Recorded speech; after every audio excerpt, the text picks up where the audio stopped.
He's come out of nowhere and we don't know who he is. What do we know about him? He's leading desperate people. So this is a cult? We don't know who he's associated with. He could be creating an army. Or he could be leading them to their death.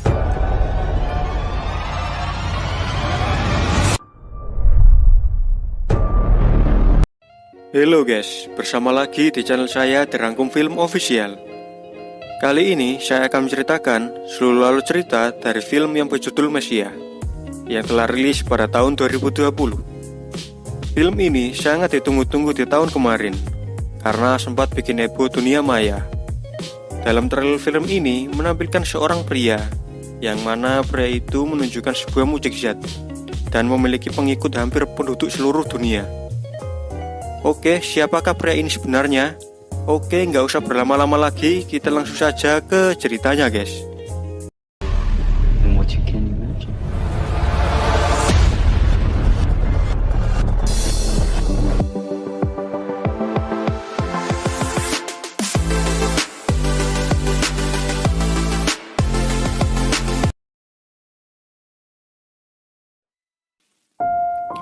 Berlokasi di Suriah.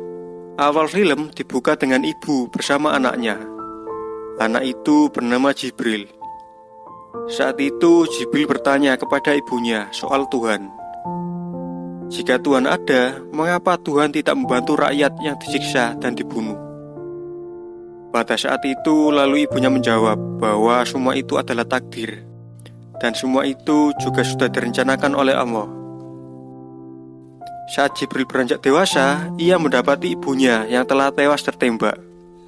Pada saat itu hatinya sangat hancur dan mulai ragu dengan agamanya sendiri, yaitu agama Islam.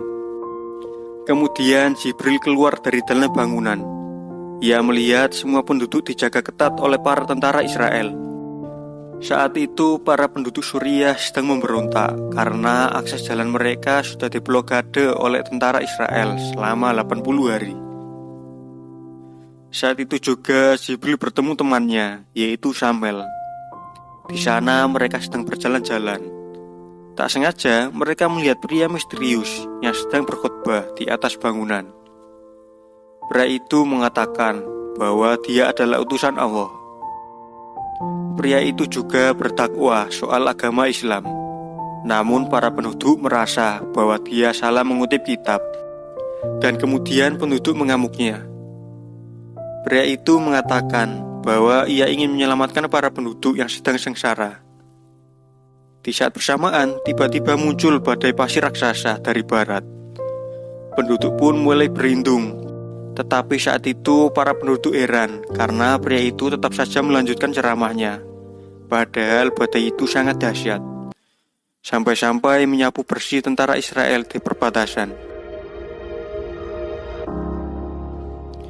Di sisi lain, seorang mata-mata luar negeri dari CIA Amerika bernama Giller melihat sebuah berita, yang mana berita itu menampilkan seorang pria yang sedang memimpin orang-orang Suriah menuju perbatasan Israel.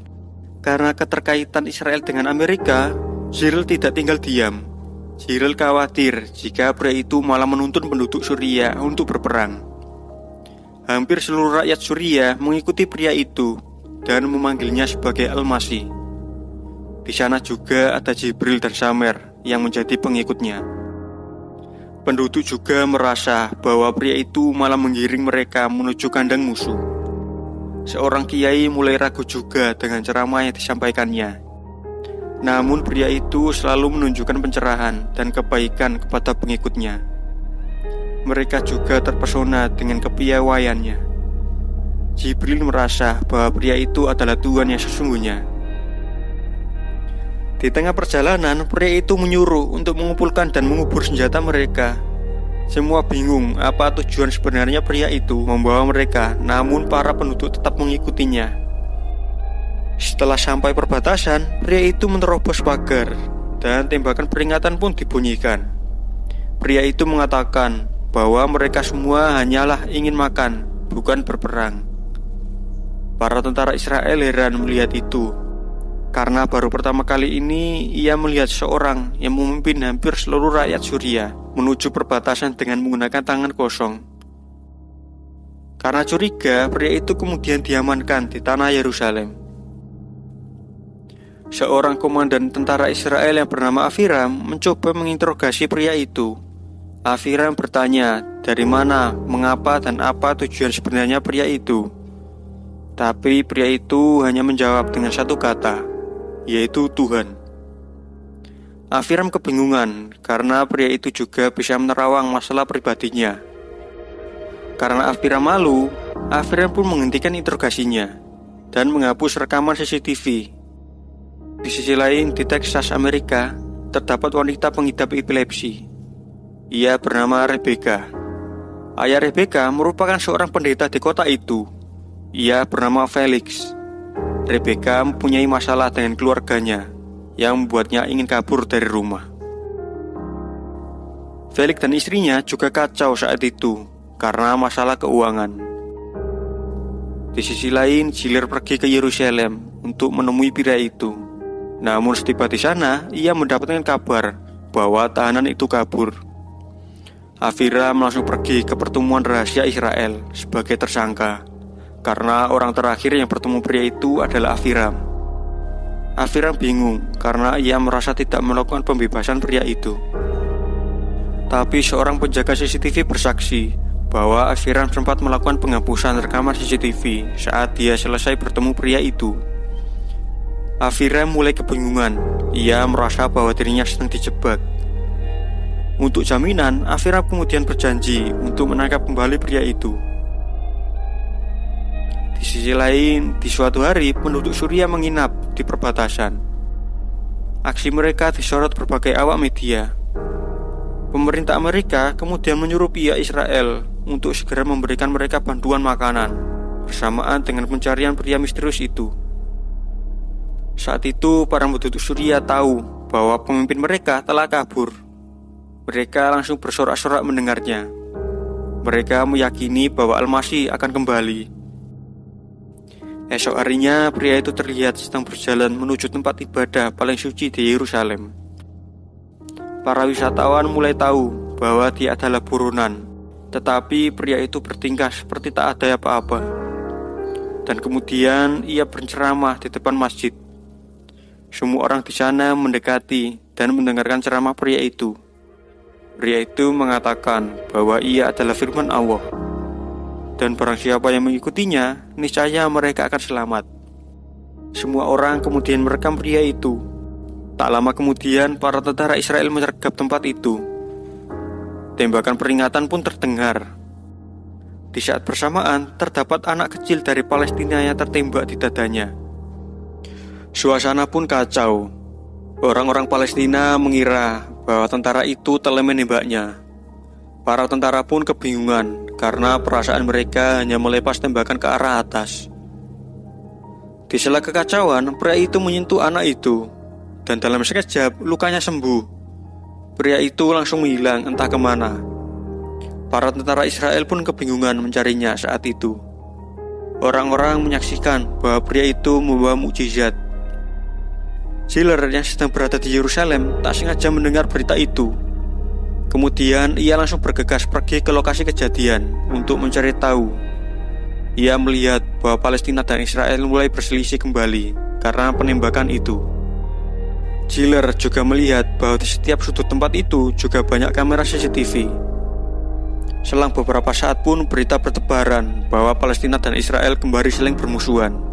Para penduduk di perbatasan Yerusalem kembali bentrokan. Di sisi lain, pria misterius tersebut viral di YouTube karena mukjizatnya. Banyak yang menyebut pria itu adalah panglima perang akhir zaman. Para ulama Arab pun menanggapi dan memperingatkan untuk tidak terpengaruh dengan pria itu. Di sisi lain, Giller menemui penjaga monitor di CCTV dan menganalisa kejadian itu. Namun ia heran karena ia melihat bahwa tentara Israel itu hanya menembakkan senjata ke arah atas satu kali. Ditambah lagi anak kecil itu berada di tengah kerumunan orang, jadi mustahil jika anak itu tertembak. Giller merasa bahwa kejadian itu hanya sandiwara. Ia langsung pergi ke Palestina untuk mencari anak itu. Setiba di sana, Giller mendapat informasi dari warga bahwa anak itu telah dibawa ke pusat kota. karena penduduk yakin bahwa anak itu adalah anak suci yang telah disuntuk Tuhan. Mendengar itu, Giller pun pergi karena percuma juga menangkap anak itu. Kejadian mujizat itu kemudian viral dan menyebar cepat ke penjuru dunia. Media televisi seluruh dunia dipenuhi oleh berita heboh itu. Di Texas saat malam, Rebecca mulai kabur dari rumahnya. Tetapi di tengah perjalanan, ia melihat badai tornado yang menuju ke kotanya. Felix dan istrinya kebingungan mencari Rebecca. Seluruh penduduk pun masuk lubang bawah tanah. Di saat mau menutup pintu lubang, Felix melihat Rebecca yang berdiri tepat di depan badai. Di saat bersamaan, teman Rebecca mencoba merekam momen itu. Dan tiba-tiba ia terkejut. Di sisi lain, Giller bersama timnya terkejut melihat postingan yang baru diunggahnya di Facebook 4 menit yang lalu. Giller melihat pria itu tiba-tiba berada di kota Texas yang telah tersapu oleh tornado. Di dalam video itu, pria tersebut telah melakukan mujizat juga di Texas, yaitu menyelamatkan nyawa Rebecca. Giller heran karena pria itu bisa pindah begitu cepat dari Yerusalem ke Texas. Giller langsung meminta rekannya untuk membukukan postingan itu dan jangan sampai menjadi viral.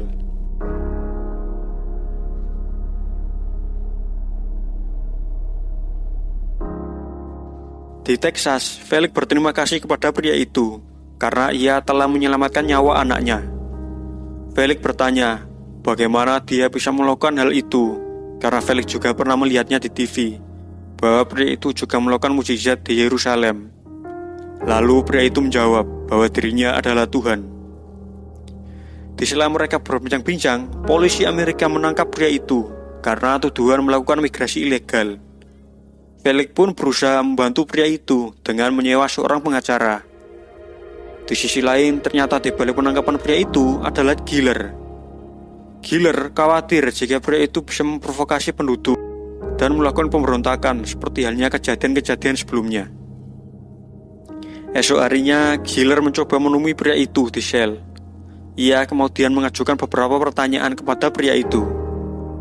Giller menanyakan apa tujuan sebenarnya pria itu, karena Giller merasa bahwa pria itulah penyebab dari permusuhan kembali Israel dan Palestina. Lagi-lagi pria itu hanya menjawab satu kata, yaitu Tuhan. Pria itu malah berbalik menceramai Giller dan membuatnya kebingungan. Lebih herannya lagi, pria itu bisa menerawang seluk-beluk kehidupan pribadinya Giller.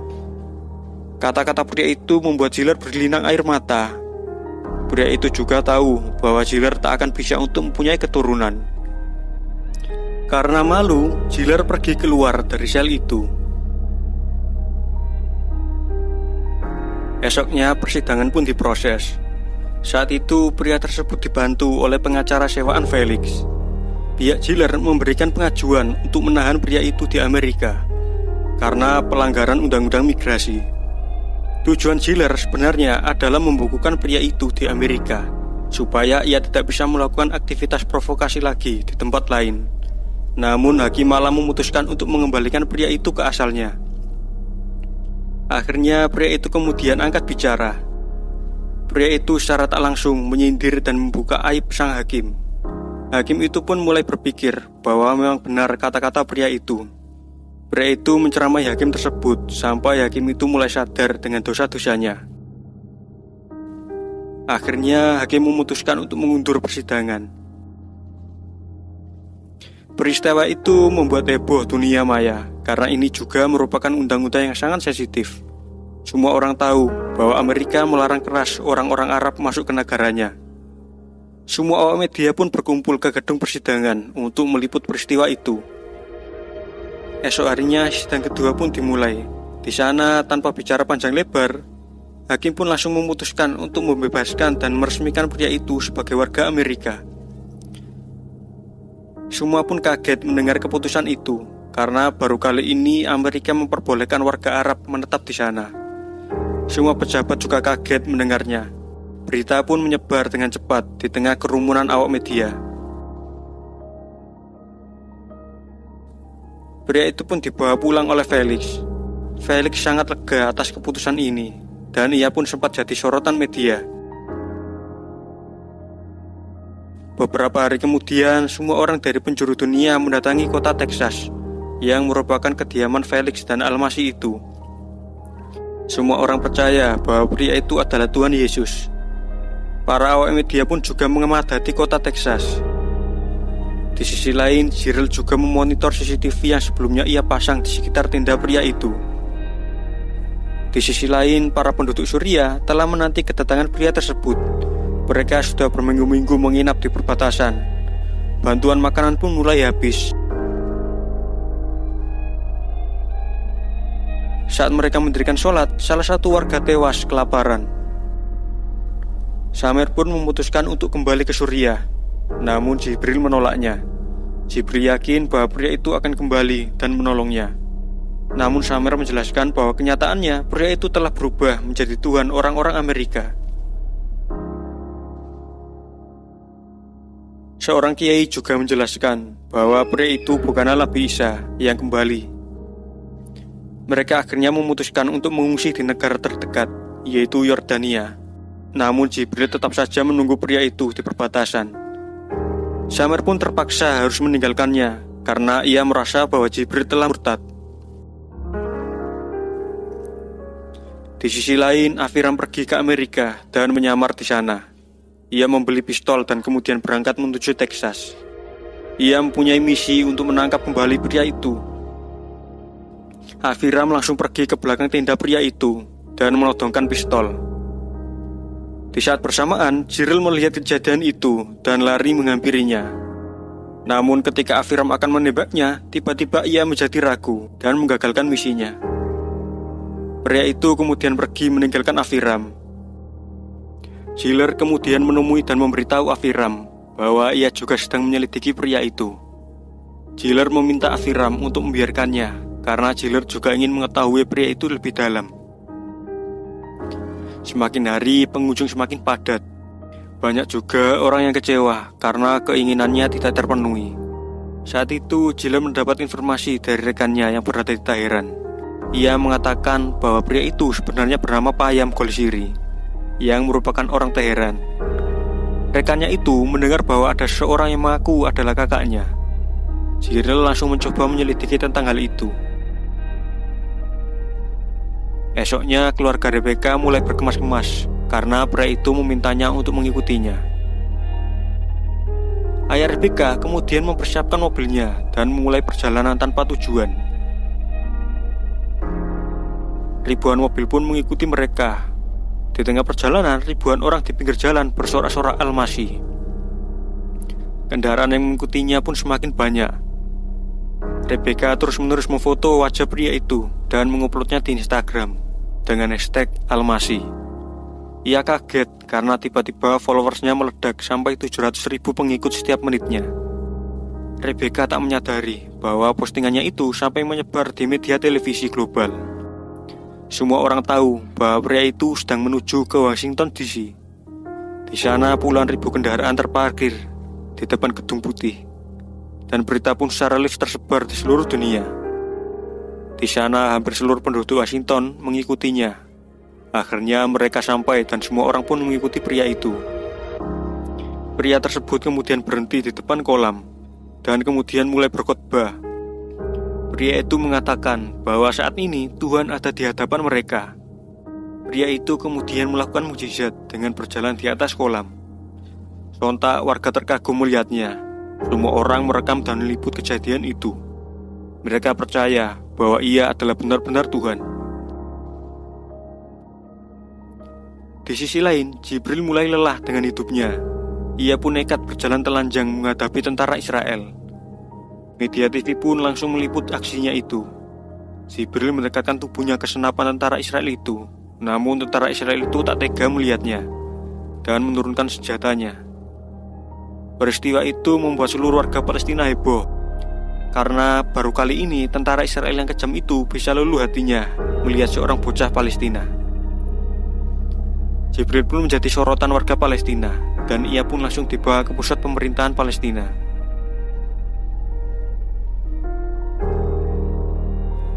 Di sisi lain di Yordania, Samer menginap di sebuah pondok yang mewah.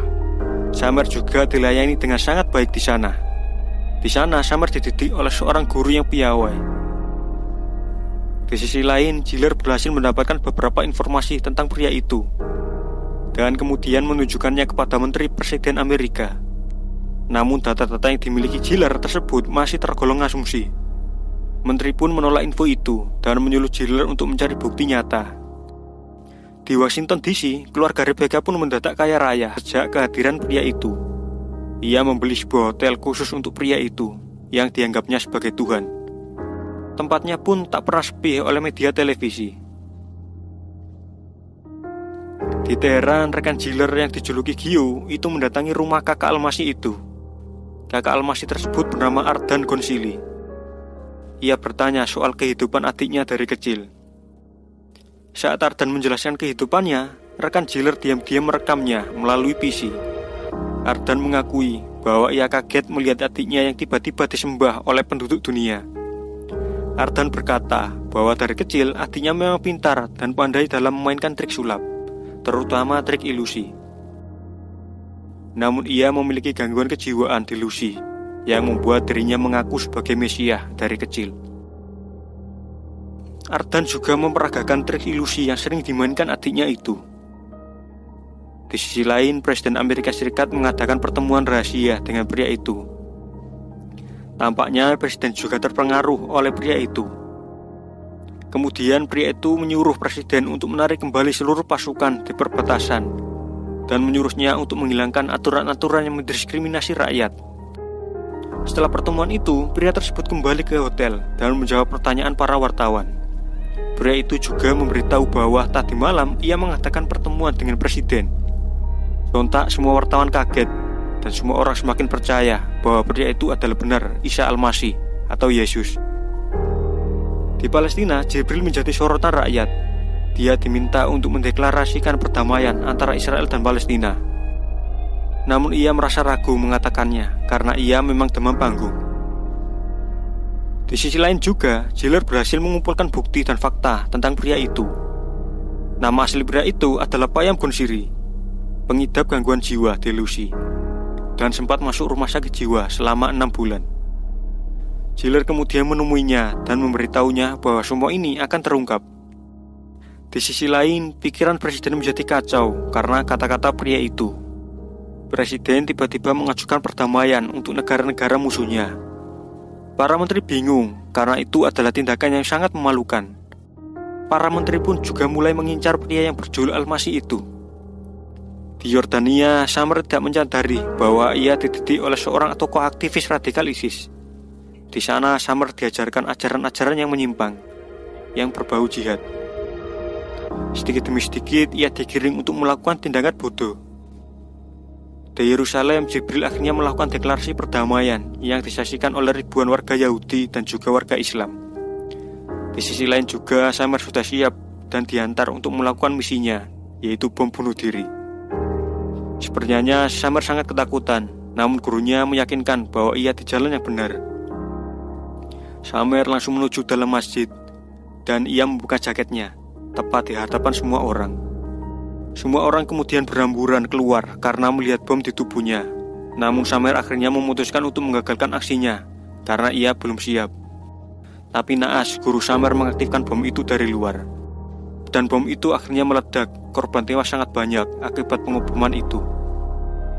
Rekan Giller yang bertugas di sana pun juga tewas. Namun Shin memperlihatkan bahwa Jibril masih bisa bertahan hidup di sana. Bersamaan dengan itu, di Amerika, penduduk sedang melakukan acara besar doa bersama yang dibintangi oleh Al-Masih itu. Namun pada saat itu juga, pria tersebut diculik oleh Aviram dan kelompoknya. Felix pun kebingungan mencarinya. Aviram membawa pria itu menaiki pesawat dan berniat mengirimnya kembali ke tahanan Israel. Orang suruhan Aviram adalah sang menteri Amerika. Menteri itu pun kemudian menyuruh media global CNN untuk segera menyiarkan bahwa pria yang disebut mereka Tuhan itu palsu, dengan bukti-bukti yang diberikan Giller sebelumnya. Esoknya berita pun mulai tersebar bahwa Al-Masih tersebut ternyata palsu. Semua orang pun kecewa mendengar berita itu. Berita itu pun membuat Felix hancur dan malu sampai-sampai ia nekat membakar gerejanya sendiri. Di sisi lain, pesawat yang ditumpangi Aviram dan pria itu tiba-tiba meledak. Afiram mulai sadar bahwa pesawat itu sudah ditanam bom oleh Menteri Amerika. Namun Afiram heran. Di tengah pesawat terombang-ambing jatuh, pria tersebut terlihat santai. Akhirnya setelah beberapa saat, pesawat itu pun terjatuh di sebuah ladang bunga. Seorang anak desa melihat peristiwa itu dan mendekatinya. Beberapa saat kemudian, Afiram tiba-tiba tersadar. Ia diberitahu oleh anak kecil itu bahwa sebelumnya ia sudah mati. Namun berkat pria itu, ia bisa hidup kembali. Afiram juga melihat pria itu sedang berjalan tanpa luka sedikit pun. Afiram juga melihat temannya yang sujud di hadapan pria itu. Afiram pun heran siapa sebenarnya orang itu. Jika ia benar-benar Tuhan palsu, bagaimana bisa dia bisa menghidupkan kembali dirinya? Akhirnya film pun ditutup dengan pria itu yang sedang menatap Afiram. Dan film pun selesai. Oke guys, bagaimana pembahasan film kita kali ini? Kalau ada kritik dan saran atau request sebuah film, silakan komen aja di bawah guys. Dan juga film ini belum selesai ya, karena ada season 2-nya. Kalau kalian ingin ada season 2-nya, silakan komen aja di bawah guys. Oke, jangan lupa like, comment, and subscribe agar tidak ketinggalan video-video menarik dari channel kami. Oke, bye-bye guys.